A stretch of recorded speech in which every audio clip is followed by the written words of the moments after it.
Hello, friends, and welcome to another episode of Bay Area Housewife of True Crime.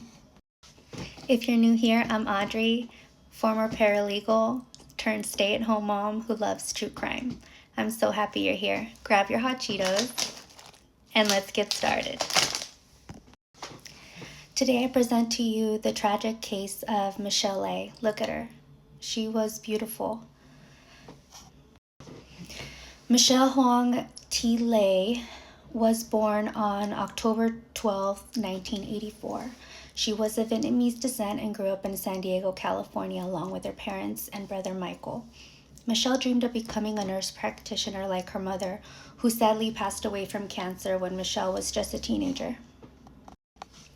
She was an educated queen, graduating from Mount Carmel High School in 2002. Michelle went to study undergrad at San Jose University before transferring to San Francisco State University. Shortly after, she was accepted into the prestigious nursing program at Samuel Merritt University in Oakland, California. Michelle's nursing program required clinical lessons, which she was completing at the Kaiser Permanente Medical Center in Hayward, California. During this time, Michelle was living in San Mateo, California.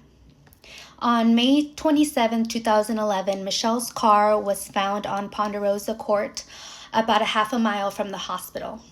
Michelle's badly decomposed remains were found on September 19, 2011. How Michelle's remains were found is something like a miracle story. The search was being funded and conducted by the Class Kids Foundation, led by the family of murdered Polly Klaas. Polly Klaas is another Bay Area case I'd like to cover another time. Carrie McGonigal is the mother of murdered Amber Dubois, which is another case from Southern California. Carrie and her dog were working with the Polly Klaas Foundation and helping Michelle Lay's family find her. Carrie and her dog found Michelle's body in Pleasanton, California. It was approximately 18 miles from where her car was found. So what happened to Michelle Lay? Who killed her and why? The first answer, Giselle Esteban. The second, jealousy. Michelle and Giselle were high school besties, both from San Diego, and also attended San Francisco State University together. That's where Giselle introduced Michelle to fellow student Scott Marasegan. I'm sorry if I'm mispronouncing his name. Mark and Michelle dated briefly for a month in 2003, but according to Mark's court testimony, they were never intimate. And after the breakup was mutual, they both agreed they were better off as friends and never resumed a romantic relationship. Several months later, Mark and Giselle started dating and even got engaged. In 2005, they welcomed a baby girl into the world. Giselle became fixated, obsessed with Michelle, and extremely jealous of her friendship with Scott. Giselle started stalking Michelle, driving to her home, her work, and her school. Given this case occurred in the age of social media, I would not be surprised if Giselle would lurk around anywhere she knew Michelle was. Scott testified Giselle's jealousy was exacerbated while pregnant and became demonic and scary after she gave birth. About a year after the birth of their daughter, Scott could no longer take Giselle's BS and broke things off. This breakup resulted in a 2-year custody battle. At first, Giselle was able to get sole custody and moved out of the Bay Area. However, in 2010, Scott won 80% custody of their daughter, forcing Giselle to move back to the Bay Area. Giselle's jealousy rage kept spreading like a virus, and this led to a court-mandated high-conflict parenting course.